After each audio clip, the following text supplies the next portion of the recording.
मूल निवासी कंसेप्ट, मूल निवासी संकल्पना, इसका थर्ड पार्ट है। इसका पहला पॉइंट है respect not dehumanisation, not dehumanisation. इसका मतलब ये होता है कि मूल निवासियों का सम्मान करो, रिस्पेक्ट, मूल निवासियों का सम्मान करो, और नॉट डीह्यूमनाइजेशन, पशुवत व्यवहार मत करो, पशुवत व्यवहार मत करो।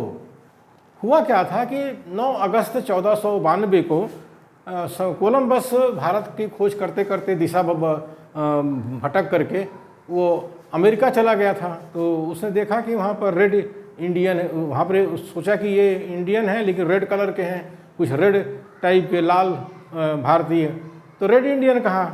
लेकिन जो उसने व्यवहार किया रेड इंडियंस के साथ में, मारपीट, लड़ाई झगड़ा, कत्लेआम, सब कुछ किया, और उसके बाद ये देखा गया कि सारी दुनिया में जो है, भारत के सारी दुनिया में जो है, जहाँ जहाँ भी मूल निवासी थे, अफ्रीका था, इंडिया था, ऑस्ट्रेलिया था, सभी जगह जो बाहर के लोग गए उन्होंने बहुत अच्छा व्यवहार नहीं किया मूल निवासियों के साथ में। जैसे हमारे भारत देश के अंदर आए ईरानी आर्य आए, जो आज का पेशवा है ये ईरानी आर्य ब्राह्मण है, तो उसने यहाँ पर मनुस्मृति को लगाया।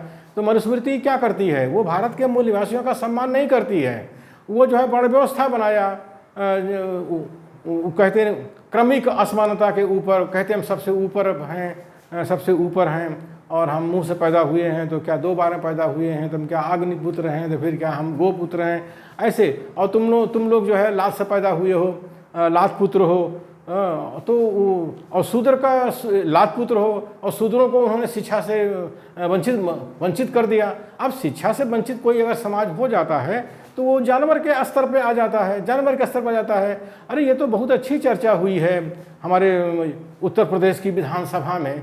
जो नेता विपक्ष हैं हमारे अखिलेश यादव जी हैं, वो जो है नेता पक्ष यानी सत्ता पक्ष से हमारे जो मुख्यमंत्री योगी जी हैं उनसे प्रश्न कर रहे हैं कि बताइए शूद्र कौन है, शूद्र कौन है। तो जाहिर है कि मॉडर्न हिस्ट्री में ये लिखा तो जाएगा कि उत्तर प्रदेश की विधानसभा में शूद्र कौन है, उस पर चर्चा हो रही है, और नेता विपक्ष नेता पक्ष से पूछ रहा है। इसी तरह से जो है हमारे खड़गे साहब जो हैं, जो आजकल कांग्रेस पार्टी के अध्यक्ष हो गए हैं, ये जो है लोकसभा में जो है मूल निवासी की बात कर रहे थे। भाई हम लोग तो भारत के मूल निवासी हैं, हम कोई बाहर से तो आए नहीं हैं, इस तरह की बात कर रहे थे हमारे खड़गे साहब। कहने का मतलब है कि हमारे भारत की जो लोकसभा है वहाँ पर मूल निवासी की चर्चा हो रही है खड़गे साहब के माध्यम से, मल्लिकार्जुन खड़गे साहब के माध्यम से, और हमारे उत्तर प्रदेश की विधानसभा में अखिलेश यादव जी के माध्यम से शूद्र पर चर्चा हो रही है, शूद्र पर चर्चा हो रही है। तो ये सब क्या है, भारत का जो मूल निवासी है 90% उसको 90% आबादी है, उसको शूद्र का दर्जा दिया है। ये जो बाहर से आए हुए विदेशी आ रहे हैं, पेशवा है, खास करके नागपुर का पेशवा बैठा हुआ है, आजकल तो सत्ता में आ गया है। अच्छा, आजकल the fight racism campaign offers a section dedicated to indigenous communities. नस्लवाद से लड़ो, नस्लवाद से लड़ो, यानी फाइट रेसिज्म एक अभियान चला है सारी दुनिया में, नस्लवाद से लड़ो। अभियान के अंतर्गत एक वर्ग मूल निवासी समाज के प्रति समर्पित है, एक वर्ग मूल निवासी समाज के प्रति समर्पित है। नस्लवाद का मतलब होता है जो जैसे हिटलर था, वो कहता था हम आर्य हैं और हम तो शासन करने के लिए पैदा हुए हैं, हमारी पैदाइश जो है बहुत उत्तम कोटि की है, बाकी लोग जो है घटिया दर्जे के नस्ल वाले हैं। तो वो ऐसा कहता था। तो वही तो भारत के अंदर जो पेशवा है, जो आर्य ब्राह्मण है, वो भी यही कहता है कि हम मुंह से पैदा हुए हैं, हम ऊंचे हैं, फिर क्या हम 2 बार में पैदा हुए हैं। क्रमिक असमानता की बात करता है, भारत के मूल निवासियों को जो है वो कहता है तुम लोग लात से पैदा हुए हो, तुम लोग शूद्र हो। तो इसीलिए जो है सारी दुनिया में इस नस्लवाद से लड़ो एक अभियान चला, और एक वर्ग है जो मूल निवासियों के अधिकार के लिए जो समर्पित है और उसके लिए संघर्ष कर रहा है। सारी दुनिया में भी, भारत के अंदर भी एक मूल निवासी संघ है, मूल निवासियों ने बनाया है, मूल निवासी संघ है, वो भी जो है भारत के मूल निवासियों के अधिकार के लिए लड़ाई लड़ रहा है।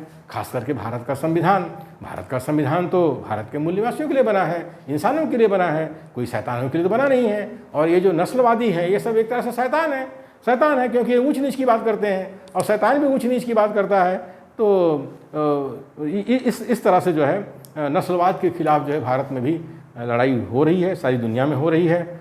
ये कोई नई बात नहीं है, ये संयुक्त राष्ट्र संघ का प्रस्ताव है मूल निवासियों के पक्ष में, तो उसी को लेकर के सारी दुनिया में मूल निवासियों को अधिकार दिलाने के लिए संघर्ष हो रहा है।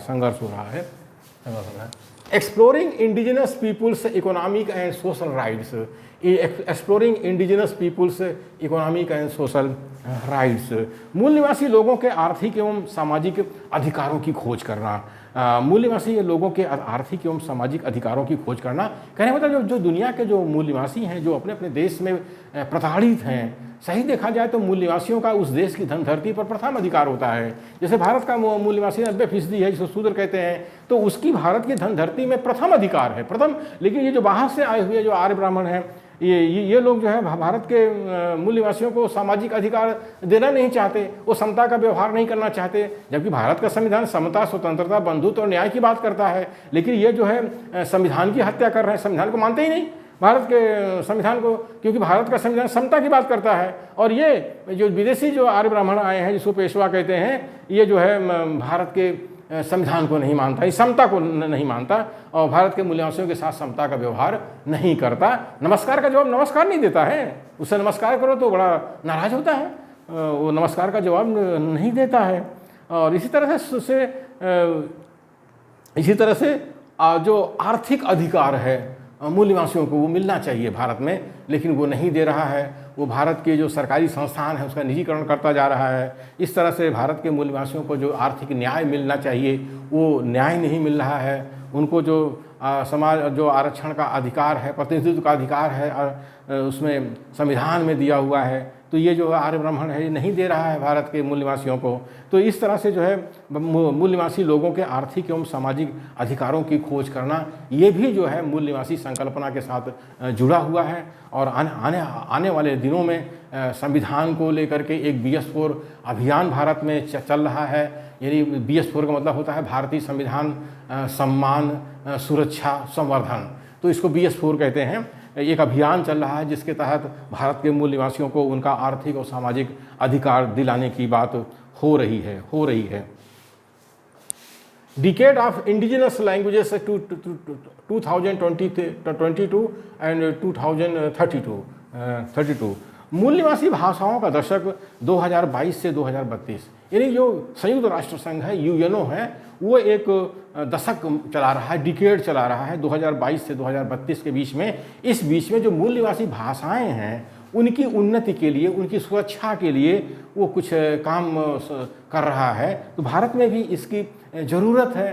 तो भारत का जो मूल निवासी है उसकी भाषाएं अलग हैं, वो, लेकिन हमारे जो आर्य ब्राह्मण है वो पता नहीं कौन सी भाषा लेके आए हैं, ईरानी भाषा लेके आए हैं जिसको संस्कृत कहते हैं। अब उनके शब्दों को देख लीजिए, जो उनकी शब्दावली है उसको देख लीजिए, तो वो कहीं से भी भारत की भाषाएं, भारत के शब्द लगते ही नहीं है। वो लगता है कि ये भी जैसे अंग्रेजी है वैसे ये भी है, संस्कृत भी है भारत के लिए। तो जब मूल निवासी अधिकार की बात होती है, संकल्पना की बात होती है, तो मूल निवासी भाषाओं का भी संरक्षण करना पड़ेगा। हमारे जो आदिवासी भाई जो जंगल में रहते हैं उनकी बहुत सी बोलियां हैं, जैसे संथाली है, जैसे गोंडी भाषा है, संथाली भाषा है।